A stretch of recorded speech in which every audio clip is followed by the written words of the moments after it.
America, and welcome to Friday. Tonight is a special show. I mean, every time we do a Friday show, it's always like, hey, let's talk about something really depressing where we all want to hang ourselves. Tonight, it's the Fed.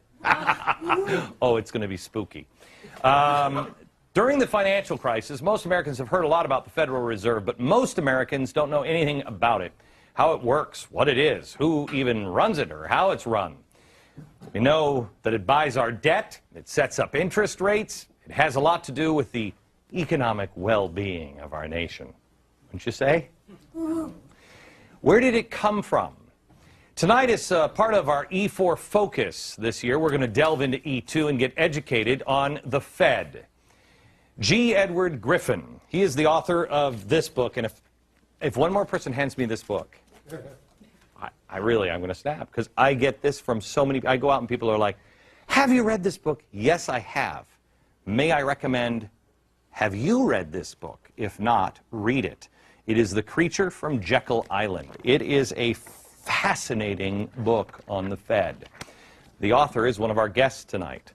We're going to start at the beginning. We're going to talk a little bit about what they're doing now, but I want you to know we're just going to start at the beginning, and really, we're going to give the history of the Fed as told by the Fed. The happy tale on their own website. Are you ready for this? It's great. Here we are. Here it is. Watch this. Quote on their website.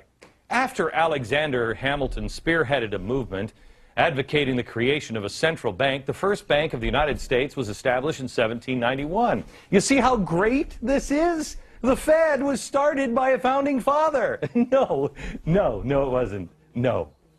The first bank isn't the Fed. So what does that have to do with anything? Well, nothing. But they just wanted to throw a founding father's name in there. The bank's charter ran for about 20 years. And because it took about 20 years before Americans realized, hey, that Bank of America thing, that's not working out. They've got way too much power and influence, just like all the other founders said. A proposal to renew it failed. Now back to the happy story from the Fed's website. Quote, the situation deteriorated to such an extent that in 1860, a bill to charter a second bank of the United States was introduced in Congress. The second bank was very much like the first, except bigger, about 3.5 times bigger. It's always that way, isn't it? Anyway, the charter also lasted about 20 years before people went, what are we doing? Americans realized that it wielded too much power and influence, and the proposal to renew it also failed. Then, according to the Fed's website, they got rid of that nasty charter thing in the will of the people. Quote, in 1907, a severe financial panic jolted Wall Street and forced several banks into failure. Many Americans thought their banking structure was sadly out of date and needed major reform. The first draft of the Federal Reserve Act was called the Aldrich Bill because, well, the guy who wrote it was named Aldrich, and it failed. President Taft refused to support it, and you remember he was so fat they had to have a special bathtub for him. Then it underwent some surgery and a readmission as the Glass-Owen Bill, and of course it got a signature from progressive Woodrow Wilson in 1913. Well, that's the Fed's story.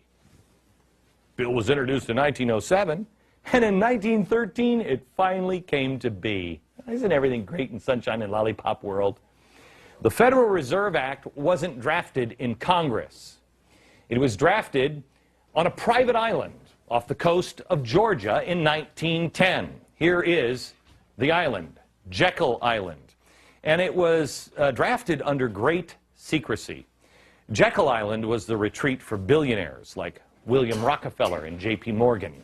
And in 1910, Senator Nelson Aldrich, the Republican whip in the Senate and the chair of the National Monetary Commission, sent his private railroad car to the New Jersey Railroad Station, where he and 5 other men were instructed to come one at a time and everybody pretend they just didn't know each other. Aldrich, who is the guy, remember, he wrote the original bill? He was a business associate of J.P. Morgan. Oh, and the father-in-law to John D. Rockefeller, Jr. So there's no special interest happening there.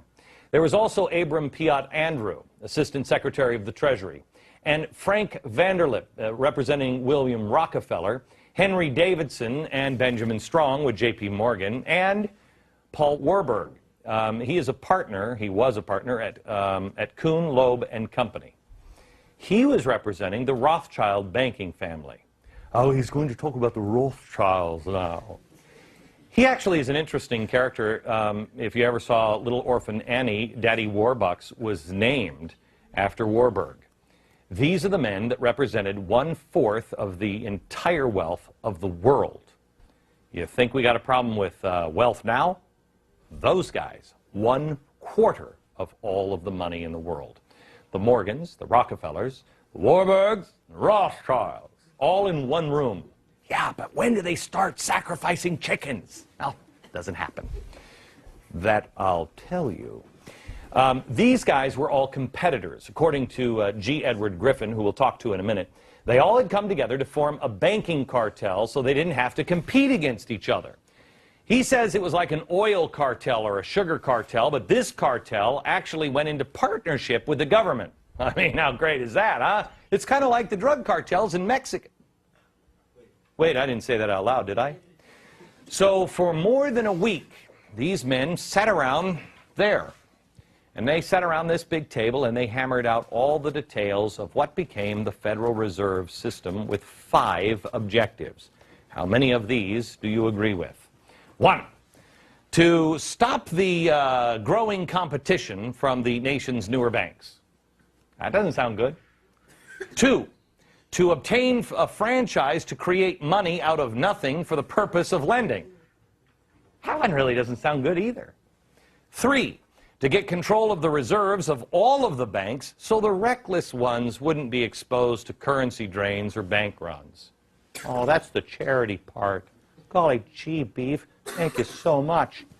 Then, to shift the losses from the bank owners to the taxpayers. It just gets better and better for you and me, doesn't it? No. Again, the answer is no. And then finally, to convince Congress that the purpose was to protect the public. Well, they started the Federal Reserve with no money, just a checkbook. The government could go to the Fed and obtain instant money without having to consult the taxpayer. What a country! Money created out of nothing and then given to the government. It's loaned by the banks to you and me, and then we pay interest on it, and it goes to them. Interest on nothing. Again, the Fed is nothing more than a cartel like OPEC, except it's a money cartel. And this cartel that brought the federal government into a partnership where you and I have to answer to it. And it's only to enforce the rules of the cartel, you know, to bring those into agreement with the federal laws to protect you. It operates under the protection of the federal government, and the government has virtually given a monopoly to create the nation's money supply. There are no elected officials. There's virtually no accountability to anyone. The president doesn't get to say, I'm going to name Glenn Beck as the head of the Fed, which, oh, please. Sarah, when you're in, I'm available. Oh, did I say that one out loud, too? Can't do that. The Fed gives the president a list to choose from. Really? Well, thank you, Chairman Mao. The Fed is privately owned, but by whom? Good question. No one knows. We can't open their books, and we don't know who owns them. Really? Now, here's an interesting spin from the Federal Reserve Board website. Although they're set up like private corporations and member banks hold their stock, the Federal Reserve banks owe their existence to an act of Congress and have a mandate to serve the public. Oh, therefore, they're not really private companies, but rather owned by the citizens of the United States. Well, that's fantastic. Let's all go to the bank and make a withdrawal. Or how about we lower the interest rates at the bank we own? Yeah. The next question and the answer on the site is, are Federal Reserve Bank employees considered government employees? Answer, no. Employees of the Federal Reserve banks are not government employees. They're paid as part of their expenses of their employing reserve bank. Oh, so it's like charity. That's interesting. So it's not really private, and it's not really public. It's just this mysterious magic money dispenser that buys all our own debt, sets our interest rates, sets our economic policy, loans billions of dollars to other countries, helps us borrow billions of dollars from other countries, and then prints money out of just out of the thin air. And there's no drive-through window, but everything else sounds magical, doesn't it? Yes. I have news for you. There's a lot of people, when you start talking about the Federal Reserve, they start going into, and then the Bilderbergs, along with Colonel Sanders, got together, and they start going down crazy roads. There is no reason to do it. It's crazy enough. Let's talk about just the facts, shall we? Let me introduce you to a couple of our guests, because I think we have some interesting times ahead, and I have a feeling the audience is waiting to pounce. Edward Griffin is the author of The Creature from Jekyll Island, and Mike Calabria is the director of financial regulation at the Cato Institute. How are you, sir? I'm doing well, thank you, Glenn. Did I get it right as far as you're concerned? Mark, but...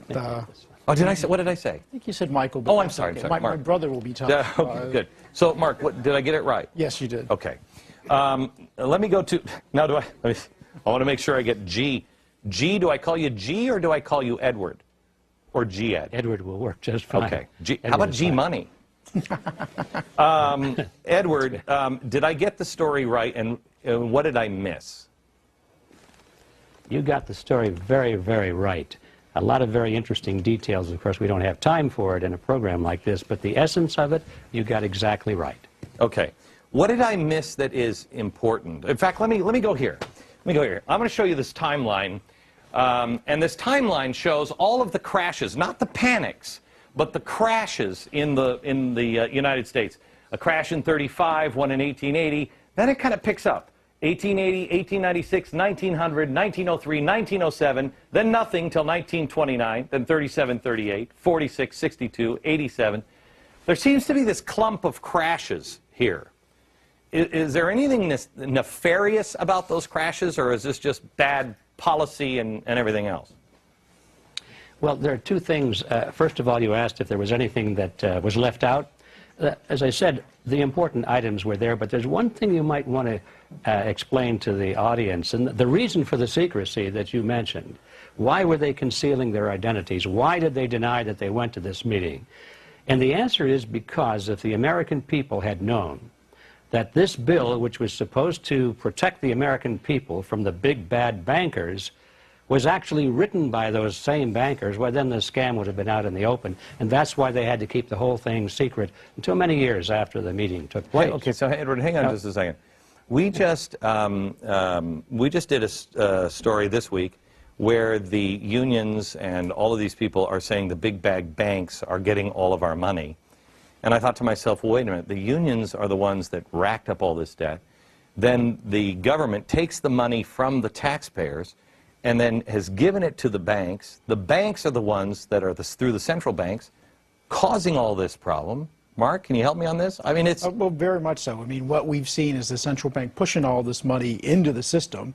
The Federal Reserve very much played a key role in creating the housing bubble to begin with. I mean, you might remember after the dot-com bubble burst, right, after 9/11, we cut rates. The Fed cut rates. Greenspan took them to historic lows. The mortgage market, the housing market took off, and eventually that bubble was going to burst, and it burst in 2006 when the Fed started raising rates. So they played a very big role in this, and they're trying to create bubbles today. If you look at what the quantitative easing is doing, you look at the interest rates we're seeing now. Would you agree with me? It's the last one. It's the last bubble. I think I dubbed this, maybe in 2005, I think I said, housing bubble, and then we're going to have the last one, the money bubble. Yes. It is the last one, too. Well, let's hope it's the last one. I suspect that after this bubble burst, the Fed's going to look for a way to try to create another bubble to try to make us forget about the last bubble. And that's really the way they were doing it. There was a very conscious attitude in 2003, 2004 to say, okay, we're coming off this recession across with a dot-com bubble. What do we do to make people feel wealthier? What do we do to get people to go out and spend? And what they decided to do was, let's gin up the housing market. Everybody will feel like they have a lot of money. Right. It'll a lot of people to work. And so what are they trying to do now? Let's gin up the stock market.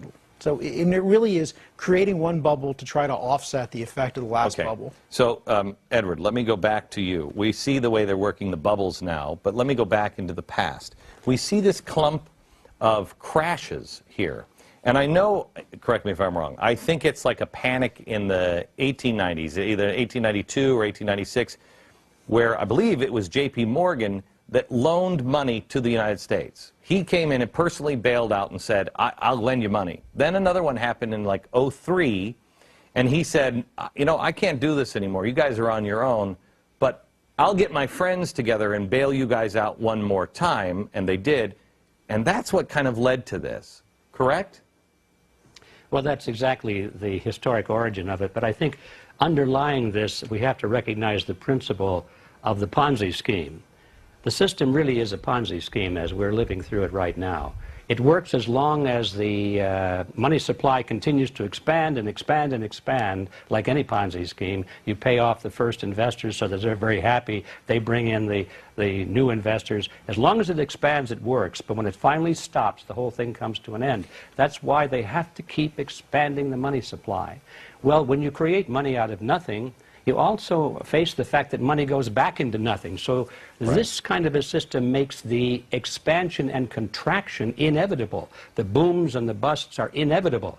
If the money were backed by something solid, like gold or silver, that you just couldn't create out of thin air, well, then there wouldn't be these contractions or expansions. It would be a nice, even playing field. Most people think that our money is kind of backed by something in Fort Knox. And I have talked to several congressmen who have asked to go see the gold in Fort Knox, and they can't go see the gold in Fort Knox. It is, I mean... That's, you know, sort of surprising, because one would think that congressmen and I can understand why they might not let me see it. I might want to take some of it out with me. Well, the largest collection of gold is here at the Federal Reserve, right? Exactly. And that's not American money, that's the Fed's. That's the Fed's, and a lot of what the Fed, the New York Federal Reserve keeps, is gold for other people. Right. Like there might be gold for the Bank of England here in New York that they're keeping, and they quite often will just put it on a cart and move it from one person's account to another. Edward, do you believe we have gold in Fort Knox? I mean, a lot of gold in Fort Knox? Is it still there? I think it's very naive to think that we have any gold there for the reason you said. If they had it, they would show it. It's as simple as that. Okay, they don't have any gold there. Back in just a second.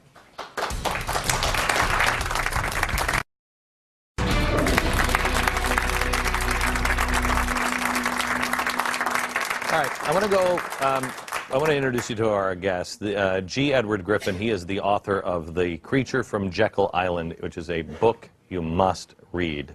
And then Mark Calabria, he is the Director of Financial Regulation Studies at the Cato Institute. Let me go to Edward here for this question. Whenever you go and talk about the Fed, it immediately goes into crazy town talk. It immediately goes to, and then the Rothschilds took a bottle of wine and kept little orphan children in there while they were sacrificing virgins in volcanoes. And you hear this crazy stuff when the truth is scary enough. Where does this come from? Or why do people feel compelled to go down into crazy town when just sticking to these facts alone should petrify people? Or do you believe it is I don't know the answer to that. Well, I don't know the answer to that. I do know that what you say is true, although I find it less and less true. I think in the beginning, when I first began to research this, the reliable information on the Fed was pretty hard to find. So all you really had was this kind of garbage to choose from. A lot of speculation, a lot of theory, a lot of fantasy. But now there's quite a bit of hardcore information out there, and I see that less and less of that is in the way. Do you think, happy to report that. Do you think, because remember, you're talking to the chief conspiracy theorist on planet Earth, I believe I've been dubbed now. Do you believe that this actually kind of works to their advantage? You can just dismiss people. Oh, that's crazy. When you say, I want to look at the books of the Fed, I want to know who owns them. Explain to me who is the owner of the Fed? Who is issuing all of this debt? Who's making all of these decisions or money? And show me your books. They immediately can say, oh, really? Yeah, you don't know who owns this, right? Woohoo. And you're like, well, no, that one's a fact. Don't you think it works to their advantage? Either of you have thought of that? I think it very much does. What they're trying to give you the perception is, I mean, it's monetary policy. I mean, we need to have a bunch of PhDs around the table because this is just too complicated for you to understand. Don't worry yourself. Trust us. You know, we'll get it right. We are, you know, we've got the public interest at heart. How frightened were you when you heard Greenspan in an interview say, there's stuff, these CDOs and everything else that I don't even understand? And I'm like, what? Well, that's one of the reasons for the secrecy. They are, I think, scared to death that we will figure out that they don't know what they're doing. And the whole show will be up. We will figure out that they don't know how to run an economy, they don't know how to run monetary policy. Well, I don't think all the secret. No, it's not. They haven't figured out that. They still think they've got us snowed. Edward, when you look at the Fed, any idea who's getting rich? Do they walk away at the end with piles of money? If we all lose, are they still, they're fine? Who's walking away with this?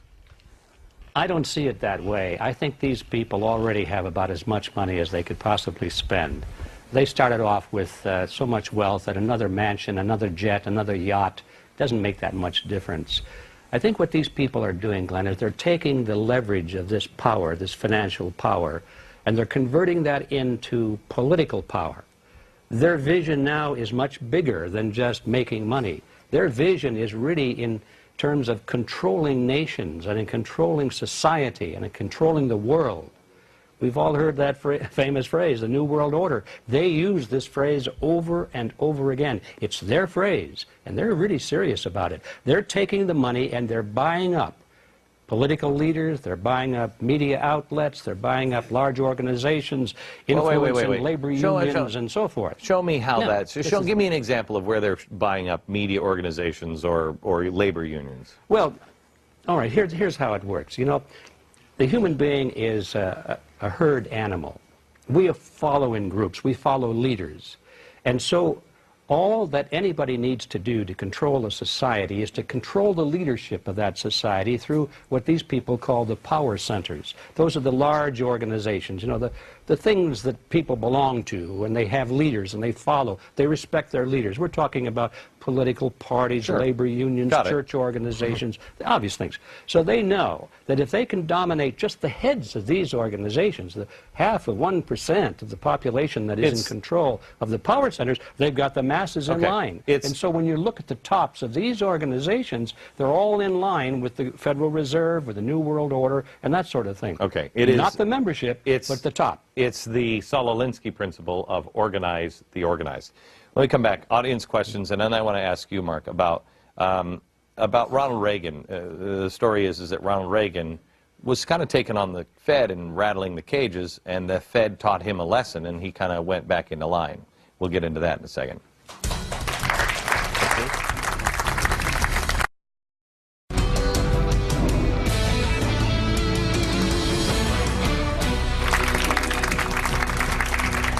Back now with G. Edward Griffin and Mark Calabria.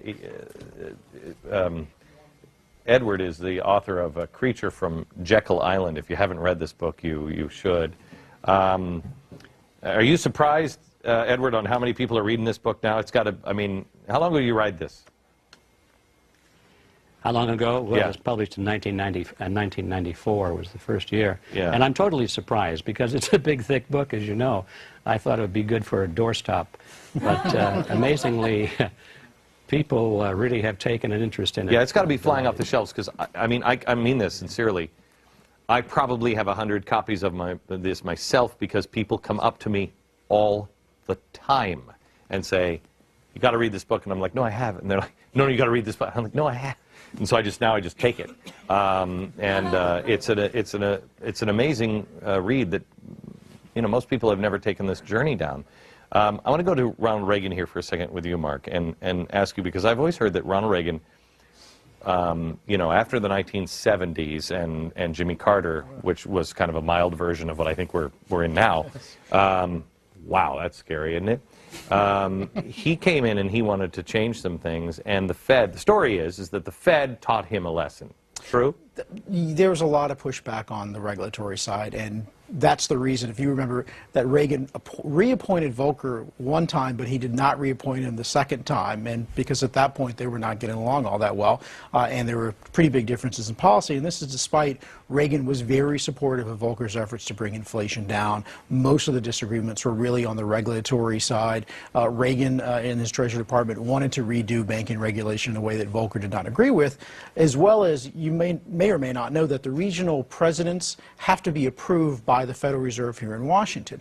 And so there were a number of people that Reagan wanted to get appointed to regional Federal Reserve banks, and these were hard money people, these were people who were inflation fighters, and Volcker vetoed them. So he kept pushing Reagan's people out of the Federal Reserve system.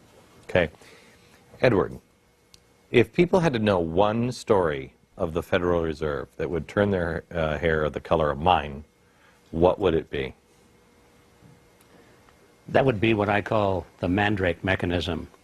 That's the process by which money is created out of nothing and put into the economy and withdrawn from the economy. If that doesn't cause your hair to turn white, I don't know what it is. When they said when they said on Capitol Hill, when Bernanke said, "We will not monetize our debt," I got on the air that night and said, "He's already lying, but he will monetize." That's all they know how to do. Pardon me? That's all they know how to do. Right, and they monetize the debt, but they're still claiming, I don't know if they are now, but they were a few months back, that they are still claiming? They're still saying we're not going to monetize it. Yeah, but they are. But they get away with saying we're not printing money, we're just digitizing it. Yeah, I mean, well, you might remember there was that big interview with Bernanke, and he said there right out, well, you know, we're not creating new money. I mean, you know, they physically weren't printing money, but of course, if I took something, a bank account, and just here we are on the computer and put my money in your account, you'd feel like you have more money. So they were creating money electronically, so he very narrowly said, well, we're not printing more money. I mean, it was absolutely disingenuous. I mean, of course they were creating more money if they were creating more money. Do you believe that we are headed for I think real tough time? I think we were headed for a real tough time, and I think we could potentially, you mentioned, you know, a bad version of Carter. We have the potential to be back in the 70s sort of situation. Remember, the word stagflation went away for a while, but we might be looking at a situation again where you're having high inflation and high unemployment. How many people here would be like the manna from heaven if we only hit the 1970s? Would be like, oh wow, it's only as bad as Jimmy Carter years. That's fantastic. Edward, your opinion on can we get rid of the Fed? Is it possible? It's technically possible because the Federal Reserve was created by an act of Congress and it can be abolished by an act of Congress. But what must happen before Congress has the backbone to do that? It has to be a complete change in Washington because by and large the people that are in office today are very much beholden to this creature, and they're not going to do it. So we have a political agenda here. If you have people who, like you say, can control through monetary policy, you'll never get those people.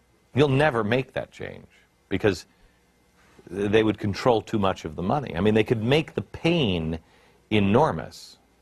Am I wrong on that? No, you're quite right. In fact, we have the precedent for that during the fight between President Jackson and the Second Bank of the United States.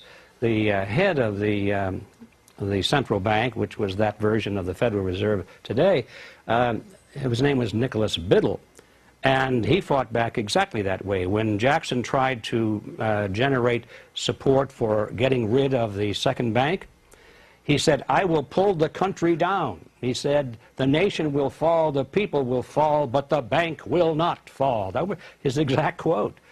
And he practically succeeded in doing that. So you can be sure, in a contest of this kind, where we're challenging the Federal Reserve power, there's no question in my mind that they will pull out all the stops and try and ruin the economy and then blame it on the fact that we were challenging the Federal Reserve. Let me ask this one question from you, Mark, and then we have to take a break, and that is, How much of, how connected are the central banks? How connected? I mean, how much, when I saw them say, you know what, we're going to devalue everybody's money here for a while to help Japan out, I thought, wait, hold it. Shouldn't you talk to maybe, I don't know, the people of the world?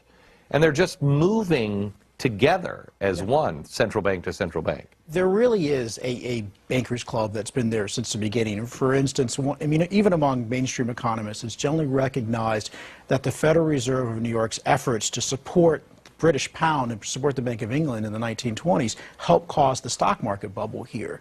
And you see that it's been continued ever since. I mean, we lent tons of money during the crisis to other central banks. And this is the problem, is that they talk to each other.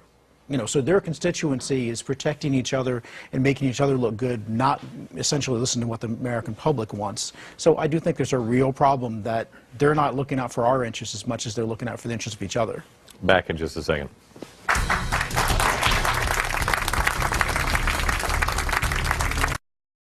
Hard-hitting interviews, sharp market insight, in-depth analysis with a critical eye on events shaping today's most important stories.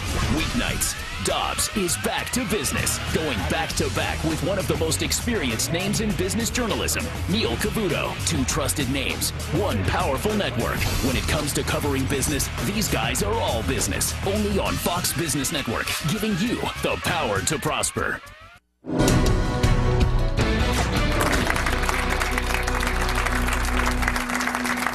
We're talking about the Federal Reserve System, and we're back with G. Edward Griffin and Mark Calabria.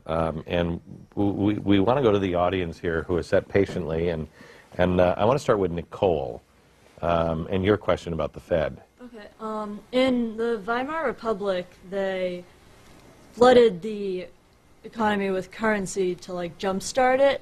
How much money would have to be flooded into our economy, either in like dollars or percent of the GDP, to have that same situation as they had in the Weimar Republic? The inflation rates you saw in Germany in the 20s were, you know, off the charts. I mean, literally people were getting paid twice a day so that you could go to the grocery store before prices doubled. And, you know, literally you'd be there at a cup of coffee, and by the time you got your next cup of coffee, it was more expensive than the last cup of coffee. So we were talking, you know, interest rates, inflation, double digits over the course of a day. Well, you have Zimbabwe. Yeah, in Zimbabwe. You have Hungary. So it's certainly very feasible, but we are a long ways away from that. You know, I think worst case scenario for the United States is we're going to start to see inflation in the high single digits. Now, I think that that's important because even at a 2% rate of inflation, which the Federal Reserve tells us is price stability, at a 2% rate of inflation over 30 years, half of the value of any asset is wiped out. So, you know, this slowly erodes over time. Now, obviously, when you get to something like 10 or 20% inflation, you're just running to stay ahead and protect the wealth you have. Edward, do you have any point of context here on the printing of money? They're now talking seriously about printing money as a way out of this unsustainable debt. Well, that's always been their theory. They're just talking about it more openly now. And that's, as I said a moment ago, that's their only trick. And so we can anticipate that's the trick they're going to play. But in terms of inflation, I am not quite as optimistic about the inflation rate, or as impressed by this 2% or 3% figure. I believe that the government is not telling us the truth about the true inflation rate. I think they're fixing the formula. You think? You know? I don't think I'm alone in this, obviously. But what is the true rate? I believe, from what I can see, that it's pushing up to about 20% right now. Maybe not be that high, but that certainly is the rate at which gold is expanding, and historically that's always been a very accurate measure over a long period of time of true inflation. Well, how far can that go? I don't know. Well, here's the thing. Everybody, all the experts will tell me, because they've digitized the money, yes, that and most of the money is sitting in banks, that, you know, these people who are trying to collapse our economy, they say, the banks have the money, we want that money. What the experts will tell you is, well, no, we're not going to cause inflation because the banks have that money, and so it's not in the system. It only is a problem when it's pushed out into the system. Well, the problem is not just inflation, but if you want to pull all that money back, you have to pull it back by higher interest rates. Yes. So how high do the interest rates have to be? Let's not talk about inflation. Let's talk about I'm going in to get a loan. How high do the interest rates have to be to pull and suck all of that money back in to the Federal Reserve? Well, you remember, I mean, I don't know during the the answer early to that. 80s, I mean, the prime rate got over like 21%. Right. And so one should start with, we are going to see higher interest rates either because of inflation and or the Fed having to raise rates to fight inflation. So I will tell you that I talked to Art Laffer, this is 2 years ago, and I said, Art, how high do they have to be? And he said, Glenn, I'm not going to give you a number. He said, substantially higher than what we saw in the 1970s and 80s. My question to him was, how do you not stop the heart of the economy if you've got, let's just say 25% interest rate? But nobody has an answer on that one. So how would you stop? How would you? You throw the economy into a recession. That's what happened in the early 80s. We had a very deep, fortunately it was a relatively short recession, but it was a very deep and painful recession we had in the early 80s, and that was with the federal funds rate of just around 21%. It only works if you have a free market system and people who know, who are willing to experience the pain and know how to go out and start business. Back in just a second.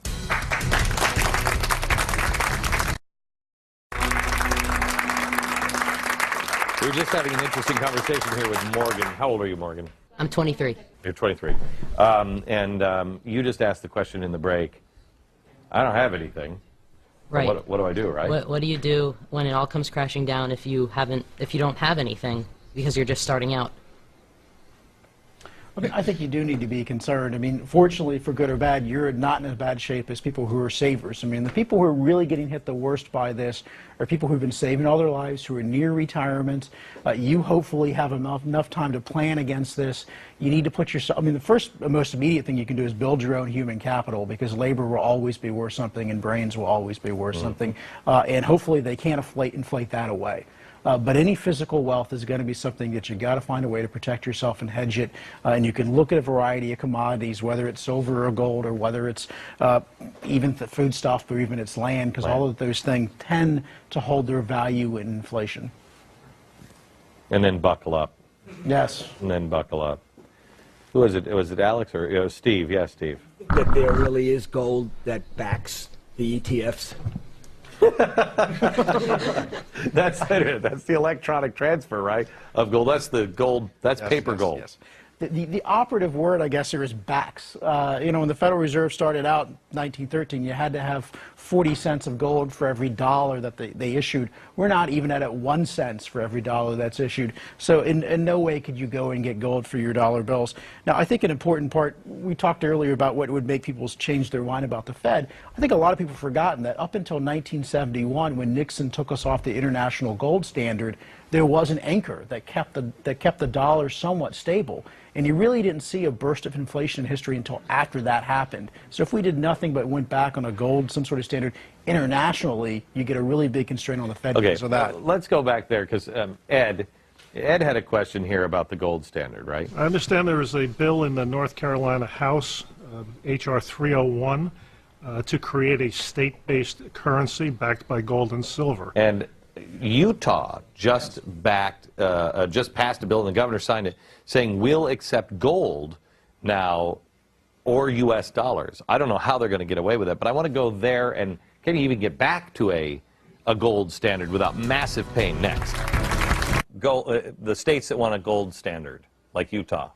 Good idea, bad idea? I think it's absolutely a great ideal. I mean, you can't trust and you can't wait on the federal government to fix this. The answer is going to come from somewhere. It'll come from the states. And let me give you this answer. I think it's even smaller than that. The answer is going to come from you. Somebody in the audience said, well, geez, if we don't have anything, what are we going to do? Look at our pioneers. Look at the Pilgrims on the Mayflower. They had nothing. They not only survived, they thrived because they had each other and they had God. Look to somebody who actually has some answers for the answer, not the Federal Reserve. From New York, good night, America.